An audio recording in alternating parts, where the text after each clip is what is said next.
Hi everybody and welcome back to another episode of Discard Dead, where we like to open boosters and boxes of dead, out of print and long forgotten trading card games. So for this episode I'm going to be doing another booster medley, where I'll be opening a collection of boosters from different games over the years. A number of these comes from a friend of mine, Josh. Thank you very much. Apart from the Ninja Turtles pack, we've got a booster of the First Contact expansion of the Star Trek CCG, pack of Tempest of the Gods, pack of one of my favorites, Wyvern, Redakai. We've got a booster pack of the Galactic Empires, and something a little bit different this time. Instead of a trading cards, we're opening a pack of the constructible card game, Pirates of the Spanish Main, the Crimson Coast expansion. So like I said, a number of these packs comes from a mate of mine, Josh. Thank you very much if you're watching. I'm going to put a number of these aside for the moment, and we're going to get into the Ninja Turtles pack, since that's the only pack in this lot that he didn't send me. So, the Teenage Mutant Ninja Turtles deck, the Turtles Unleashed, is the name of the first set. Released by Konami with Upper Deck Entertainment. We have a 9-card booster pack. Let's just get her open. So the Ninja Turtles card game, it's a one-on-one game based on, obviously, the stories and characters in the Teenage Mutant Ninja Turtles franchise, where players can combine Ninja Turtles and other characters with various martial arts techniques of a number of different styles to claim victory. There are various areas to place cards to have them attack and block and collect items to empower your heroes. So players don't have life points per se, and any damages dealt is inflicted to the deck, forcing players to discard cards from the top of their deck. Like I said, there are 9 cards in this pack. Let's have a look. So this gives me strong vibes of the Yu-Gi-Oh card game. We have the little foil upper deck seal in the bottom here. We have a little identification number, if you can see that. So starting off, we have April, who is a character. We have Mouser Robots, characters. We have Bushido. Bushido is an event card. We have Sparring, which is an attack card. We have Battle Shell, which I don't know if this is a rare or just a reverse foil. I'm assuming it's a rare. Battle Shell is an item card. We've got 2-Ton Thug, who is a character. We've got Ninja Castle. This is an event card. We've got Hun, who is another character. And we have Beatdown, which is an attack. So from what I gathered from the rules, is that you have spaces where you can fill them with a single card of one of the 4 elements. We've got earth, wind, wood, and there's a fire one as well, which is a red color. Also, something interesting to note, I don't know if this is specifically because it was made by Konami and Upper Deck, but these cards are actually the same size as Yu-Gi-Oh cards as well. Yeah. So it feels odd to hold smaller size cards. The Blue Dragon role-playing card game booster that I opened on a previous video was also the same size as Yu-Gi-Oh cards. Okay, so moving on, we've got a booster of First Contact from Star Trek. So the Star Trek collectible card game by Decipher was actually, was it? Yeah, it was released by Decipher Inc. in 1994. This expansion came out in 1997. So based on the long-standing sci-fi series, if at this point you don't know what Star Trek is, there is something missing in your life. You recruit personnel, you crew ships, complete missions and objectives to claim 100 points. Personnel have skills. Let's have a look at some of these cards. So we've got the Borg Cube. This is a ship. We have an event, Intermix Radio. We have a personnel, Sevek. We have an objective, build interplexing beacon. We have an interrupt card, a change of plans. We have another personnel card. This is 1 of 11, one of the Borg cards. So this expansion actually introduced the Borg. And again, if you know Star Trek, then you know what the Borg are. If you're not familiar with them, the Borg are cybernetic organisms that are linked to a hive mind who assimilate living creatures into their collective. Yeah, so this expansion introduced the Borg. Here's another interrupt. We've got deactivation. 18 of 19 is another Borg personnel. And 8 of 19 is again another Borg personnel. In addition to introducing the Borg, which I've mentioned a couple of times, it also introduced the 30-30 deck structure for building building decks for this. So 30 cards would be one of your 30 card decks would have things like, I think, events and interruptions and objectives, and the other one would have crew and ships. Interestingly enough as well, there's no real discernible rarity among cards of this set, and it wasn't until a few sets later that they started introducing a letter to denote the rarity in front of the set number. Moving on, we're going to open a pack of the Tempest of the Gods booster pack. So, based on the fantastic struggles of the gods and their faithful to rule all existence. Released by Black Dragon Press in July 1995. Each player rules over his or her own pantheon, pooling the faith of their devoted followers and priests to summon great champions, bringing to pass cataclysmic events, and create all-powerful relics. The game is won when a player utterly vanquishes all of an opponent's cards, or when a deity is summoned. It's said the game played a lot like a weaker. Oh, wow! Sorry, the game played like a weaker version of Magic the Gathering at the time, and didn't really last very long. So the cards feature artists from a number of people who worked on Magic the Gathering cards back in the early days, like Mark Poole, for example. Anyway, so we've got Close Portal, which is a spell. These cards have a really glossy finish. It almost feels like that they were laminated, which is really strange. Close Portal is a spell. We've got Clairvoyance, another spell. Again, no rarities for these. Chaos Runes is a miracle. We've got Cemetery, which counts as a temple. We have Caravan, which is a follower card. Grand Inquisitor is a priest. Golden Lake is another temple. We've got Garrison, which are followers. Frontiersman, which is another follower. Spinning and Around, so I'm assuming those were all commons.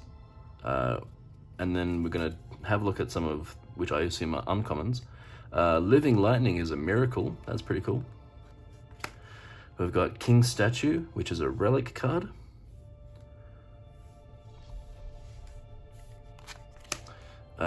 Highlands Unicorn is a guardian. I'll tack it on with the priest there. King Erland is a deity. Oh, okay, so here's a deity. Here's one of the game-stopping cards. And I'm guessing these are rares.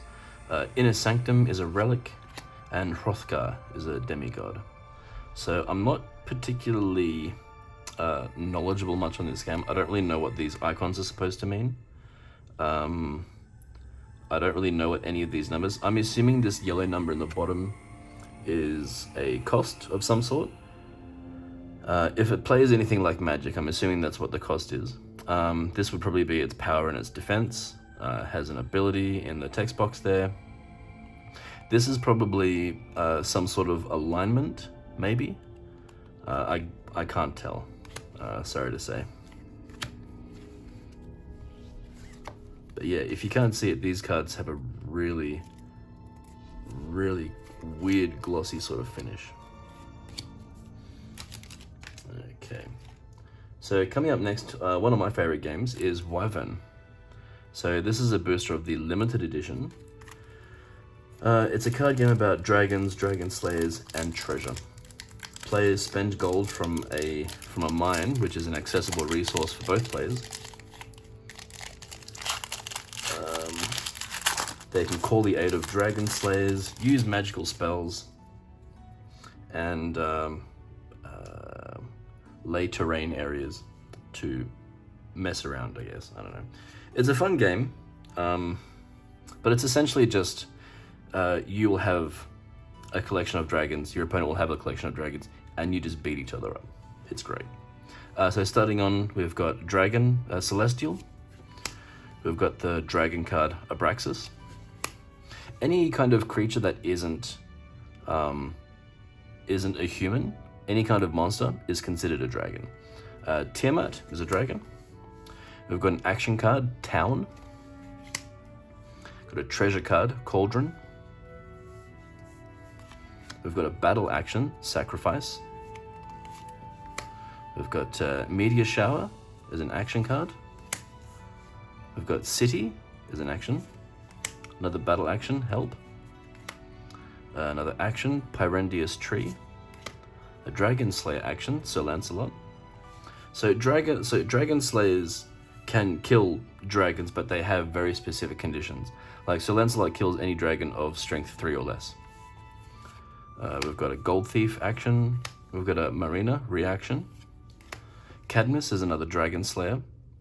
Cadmus kills any flying dragon. And we also have Village. So this was a pack of the limited edition. There was also the Premier limited edition, which came before this and had a substantially smaller card pool. And the limited edition cards, you can tell because they have a very like a glossy sort of feel, very much like the Tempest of the Gods ones. That's the card back, which is beautiful in my opinion. The Premier Limited Edition had a very had a matte sort of finish, if you know what I mean. Very similar to what the older Magic the Gathering cards feel like. Okay. Moving on to a more recent one, I suppose. We've got a pack of Redakai, Conquer the Kairu, stack to battle. So this was based on an animated series.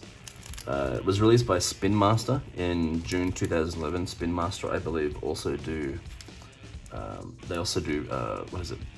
I think it's Beyblades as well, or Bakugan, or one of those. It's a series about a student of an ancient martial arts who embarks on a quest to find the Kairu, which are these primordial alien energy sources, with his friends and they search the world, attempting to thwart these aliens who are trying to do the same thing. So there's oh man, this is funky. This is seriously funky. Alright. So, wow. Okay, so I'm assuming that these are the commons, this is the rare, and these are the uncommons. But yeah, these are plastic cards. So they all have, a lot of them have this very sort of this crazy transparency to it. Anyway, I'll get into it in a second. So we've got Tar Balls, which is, I have no idea. It costs 7 or something and has an attack power, I guess, of 550. But these are all, if you can see it, these are all lenticular as well. That's nuts. Lightning Storm. That's crazy. Lightning Spear. Laser Sting. This card hits and it's not your first attack. Draw 2 cards or something. Laser Claw. Wow. Okay. Hypnoblast. See that little laser shooting across? That's nuts. Sonic Boom. We've got Xylus. who is a Battercore. I'm assuming this is like one of the main characters or something. We've got Zytron.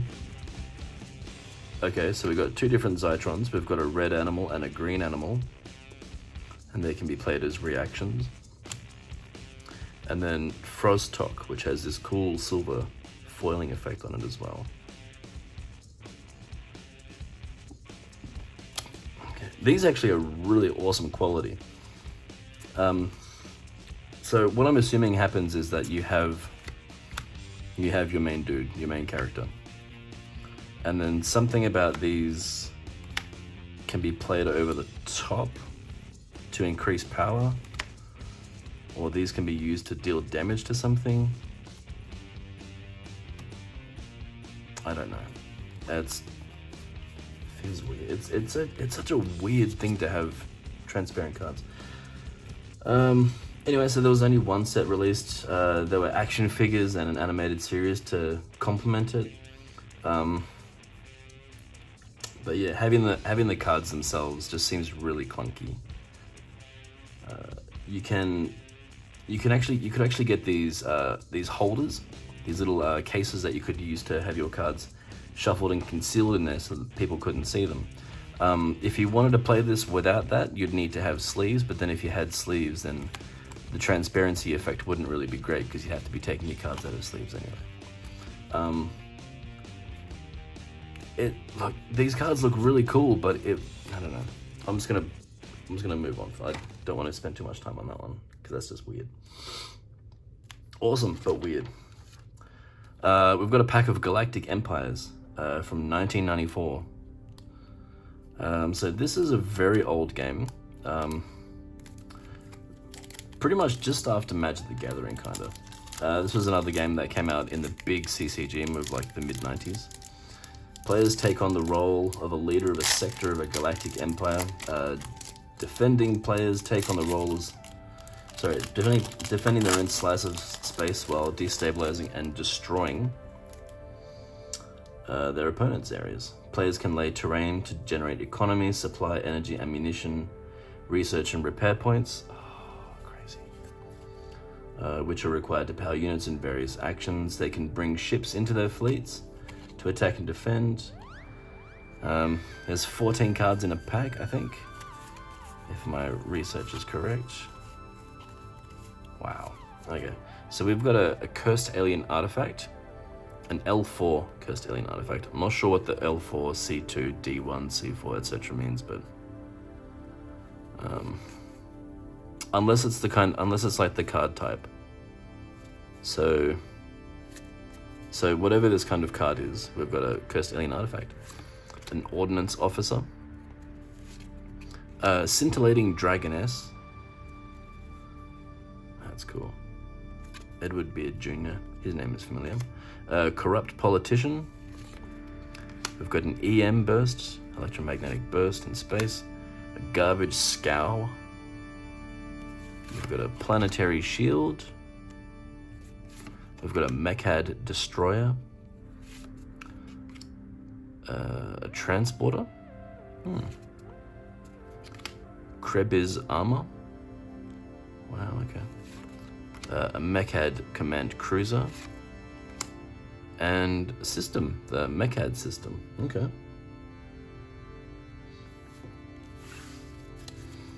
Let's see.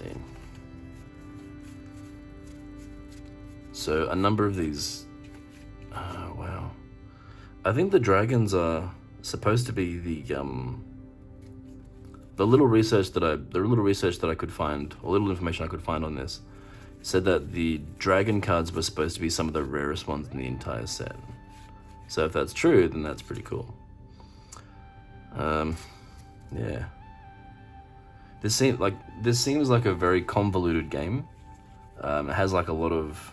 It seems like it's got a lot of actions for very small things.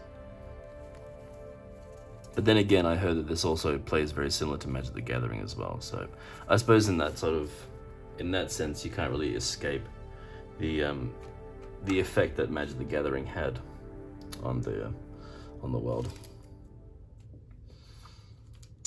Moving on to our very last thing of the night, we've got a pack of the Pirates of the Crimson Coast expansion for the Pirates of the Spanish Main game. So this was released by WizKids. Yeah, WizKids have done a lot of games. A lot of miniature-based games, a lot of crazy things. It's a naval combat game, and it actually uses constructible ships. So players really only need a single pack of this to be able to start playing. Let's see. So we've got Le Triton.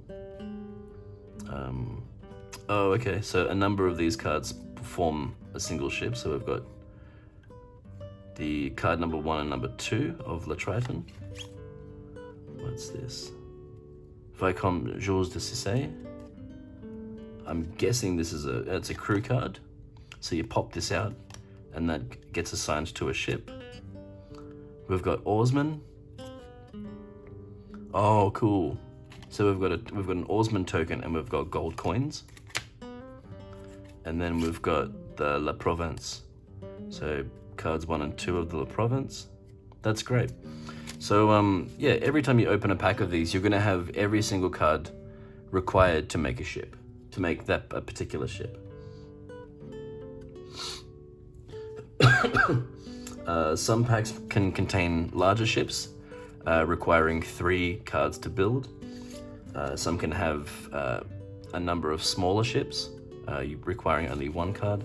You can also get cards for islands and terrain and treasure, and various other crew tokens. And yeah, you could also get small box sets with pre-built ships on them. Also, I should mention as well that each pack has the rules to play, which is very helpful. Thank you, WizKids. And a die for combat. If I can get it out. That is a crazy tiny die. And we also have, what's this? Oh, cool. So we have an island. We actually have an island terrain, or a fog bank. Oh, great.